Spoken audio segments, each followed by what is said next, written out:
পঞ্চম শ্রেণীর শিক্ষার্থীদের 90 পৃষ্ঠার 15 নং প্রশ্নের সমাধান।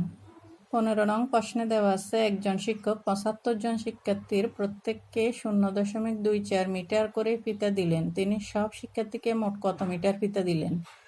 প্রত্যেককে মানে একজনকে দিলেন 0.24 মিটার। এরকম করে 75 জনকে মোট কত মিটার ফিতা দিলেন এটাই জানতে চাওয়া হয়েছে প্রশ্নে। এখন আমরা সমাধান করব।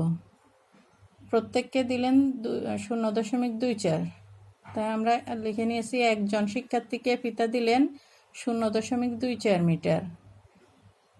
এখন শিক্ষার্থী আছে 75 জন, সুতরাং 75 জনকে দিলেন 0.24 গুণ 75। একজনে যদি 0.24 মিটার পায়, 75 জনে আরও বেশি পাবে, এজন্য গুণ।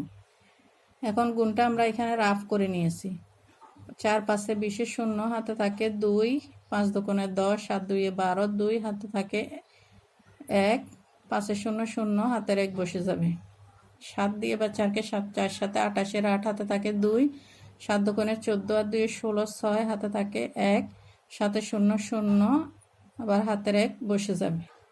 এখন যোগ করব 0 0 0, 8 আর 2 10, 0 হাতে থাকে 1, 6 আর 1 7, হাতের 1 সহ 8, এখানে 1 বসছে।